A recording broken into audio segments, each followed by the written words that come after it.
Selamat malam. Saat ini saya akan melanjutkan membaca Injil Markus, yaitu dari Injil Markus yang kelima.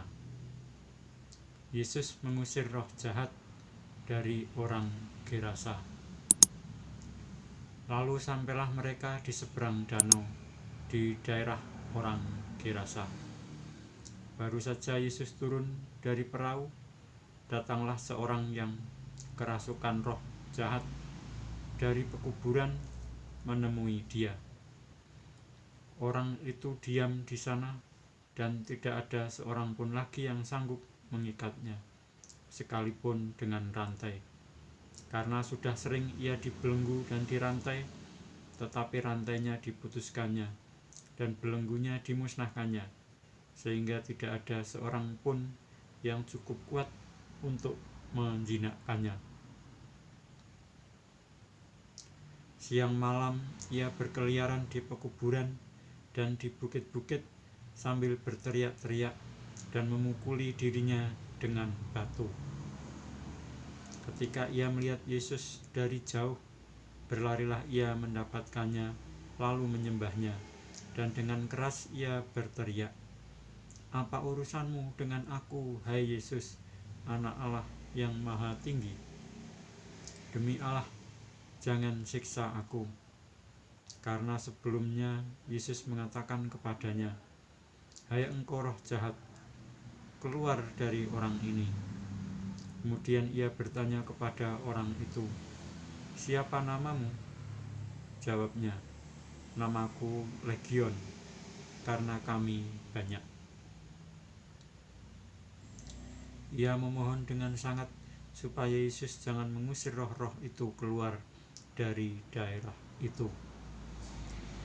Adalah di sana di lereng bukit sejumlah besar babi sedang mencari makan.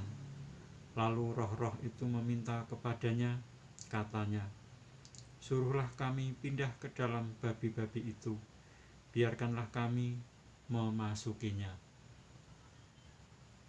Yesus mengabulkan permintaan mereka.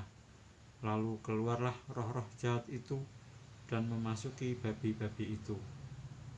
Kawanan babi yang kira-kira 2000 jumlahnya itu terjun dari tepi jurang ke dalam danau dan mati lemas di dalamnya. Maka larilah penjaga-penjaga babi itu dan mencari terakan hal itu di kota dan di kampung-kampung sekitarnya. Lalu keluarlah orang untuk melihat apa yang terjadi. Mereka datang kepada Yesus dan melihat orang yang kerasukan itu duduk, sudah berpakaian dan sudah waras. Orang yang tadinya kerasukan legion itu, maka takutlah mereka. Orang-orang yang telah melihat sendiri hal itu mencari terakan kepada mereka tentang apa yang telah terjadi atas orang yang kerasukan setan itu dan tentang babi-babi itu. Lalu mereka mendesak Yesus supaya ia meninggalkan daerah mereka. Pada waktu Yesus naik lagi ke dalam perahu, orang yang tadinya kerasukan setan itu meminta supaya ia diperkenankan menyertai dia. Yesus tidak memperkenankannya, tetapi ia berkata kepada orang itu, "Pulanglah ke rumahmu, kepada orang-orang sekampungmu, dan beritahukanlah kepada mereka segala sesuatu yang telah diperbuat oleh Tuhan atasmu, dan bagaimana ia telah mengasihani engkau." Orang itu pun pergilah dan mulai memberitakan di daerah Dekapolis segala apa yang telah diperbuat Yesus atas dirinya, dan mereka semua menjadi heran. Yesus membangkitkan anak Yairus dan menyembuhkan seorang perempuan yang sakit pendarahan. Sesudah Yesus menyeberang lagi dengan perahu, orang banyak berbondong-bondong datang lalu mengerumuni dia. Sedang ia berada di tepi danau, datanglah seorang kepala rumah ibadat yang bernama Yairus. Ketika ia melihat Yesus, tersungkurlah ia di depan kakinya dan memohon dengan sangat kepadanya, "Anakku perempuan sedang sakit, hampir mati. Datanglah kiranya dan letakkanlah tanganmu atasnya, supaya ia selamat dan tetap hidup." Lalu pergilah Yesus dengan orang itu. Orang banyak berbondong-bondong mengikuti dia dan mendesak. Saya ulangi. Orang banyak berbondong-bondong mengikuti dia dan berdesak-desakan di dekatnya. Adalah di situ seorang perempuan yang sudah 12 tahun lamanya menderita pendarahan. Ia telah berulang-ulang diobati oleh berbagai tabib, sehingga telah dihabiskannya semua yang ada padanya. Namun sama sekali tidak ada faedahnya, malah sebaliknya, keadaannya makin memburuk.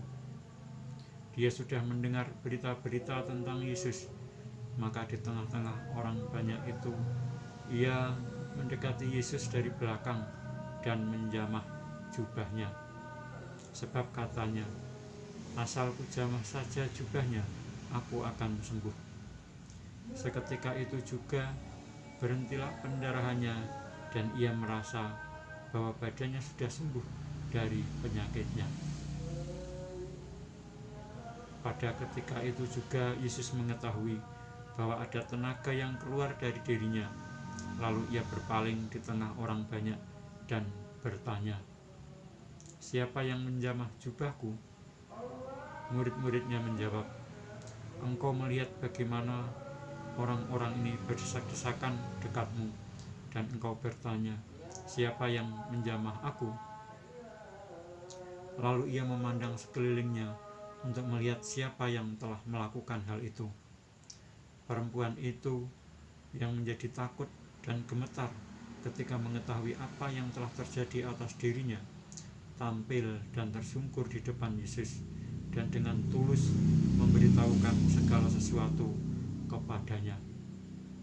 Maka katanya kepada perempuan itu, "Hai anakku, imanmu telah menyelamatkan engkau. Pergilah dengan selamat dan sembuhlah dari penyakitmu." Ketika Yesus masih berbicara, datanglah orang dari keluarga kepala rumah ibadat itu dan berkata, "Anakmu sudah mati. Apa perlunya lagi engkau menyusah-nyusahkan guru?" Tetapi Yesus tidak menghiraukan perkataan mereka dan berkata kepada kepala rumah ibadat, "Jangan takut, percaya saja." Lalu Yesus tidak memperbolehkan seorang pun ikut serta, kecuali Petrus, Yakobus, dan Yohanes, saudara Yakobus. Mereka tiba di rumah kepala rumah ibadat, dan di sana dilihatnya orang-orang ribut, menangis, dan meratap dengan suara nyaring. Sesudah ia masuk, ia berkata kepada orang-orang itu, "Mengapa kamu ribut dan menangis? Anak ini tidak mati, tetapi tidur." Tetapi mereka menertawakan dia. Maka diusirnya semua orang itu. Lalu dibawanya ayah dan ibu anak itu dan mereka yang bersama-sama dengan dia masuk ke kamar anak itu. Lalu dipegangnya tangan anak itu, katanya, "Tali takum," yang berarti, "Hai anak, aku berkata kepadamu, bangunlah." Seketika itu juga anak itu bangkit berdiri dan berjalan, sebab umurnya sudah 12 tahun. Semua orang yang hadir sangat takjub. Dengan sangat ia berpesan kepada mereka supaya jangan seorang pun mengetahui hal itu. Lalu ia menyuruh mereka memberi anak itu makan. Saya lanjutkan membaca Injil Markus yang ke-6. Yesus ditolak di Nazaret. Kemudian Yesus berangkat dari situ dan tiba di tempat asalnya, sedang murid-muridnya mengikuti dia. Pada hari Sabat ia mulai mengajar di rumah ibadat. dan jemaat yang besar takjub ketika mendengar dia, dan mereka berkata, "Dari mana diperolehnya semuanya itu? Hikmat apa pulakah yang diberikan kepadanya? Dan mujizat-mujizat yang demikian bagaimana dapat," saya ulangi, "dan mujizat-mujizat yang demikian bagaimanakah dapat diadakan oleh tangannya? Bukankah ia ini tukang kayu, anak Maria, saudara Yakobus, Yoses, Yudas, dan Simon? Dan bukankah saudara-saudaranya yang perempuan ada bersama kita?" Lalu mereka kecewa dan menolak dia. Maka Yesus berkata kepada mereka, "Seorang nabi dihormati di mana-mana, kecuali di tempat asalnya sendiri, di antara kaum keluarganya dan di rumahnya. Ia tidak dapat mengadakan satu mujizat pun di sana, kecuali menyembuhkan beberapa orang sakit dengan meletakkan tangannya atas mereka." Ia merasa heran atas ketidakpercayaan mereka. Yesus mengutus ke-12 rasul. Lalu Yesus berjalan keliling dari desa ke desa sambil mengajar. Ia memanggil ke-12 murid itu dan mengutus mereka berdua-dua. Ia memberi mereka kuasa atas roh-roh jahat dan berpesan kepada mereka supaya jangan membawa apa-apa dalam perjalanan mereka, kecuali tongkat. Roti pun jangan, bekal pun jangan, uang dalam ikat pinggang pun jangan. Boleh memakai alas kaki, tetapi jangan memakai 2 baju. Katanya selanjutnya kepada mereka, "Kalau di suatu tempat kamu sudah diterima dalam suatu rumah, tinggallah di situ sampai kamu berangkat dari tempat itu. Dan kalau ada suatu tempat yang tidak mau menerima kamu, dan kalau mereka tidak mau mendengarkan kamu, keluarlah dari situ dan kebaskanlah debu yang di kakimu sebagai peringatan bagi mereka." Lalu pergilah mereka memberitakan bahwa orang harus bertobat, dan mereka mengusir banyak setan dan mengoles banyak orang sakit dengan minyak dan menyembuhkan mereka. Yohanes Pembaptis dibunuh.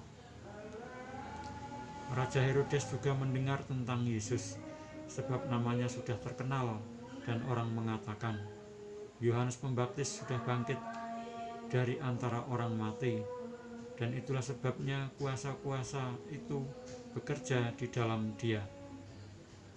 Yang lain mengatakan, "Dia itu Elia." Yang lain lagi mengatakan, "Dia itu seorang nabi, sama seperti nabi-nabi yang dahulu." Waktu Herodes mendengar hal itu, ia berkata, "Bukan, dia itu Yohanes yang sudah kupenggal kepalanya dan yang bangkit lagi."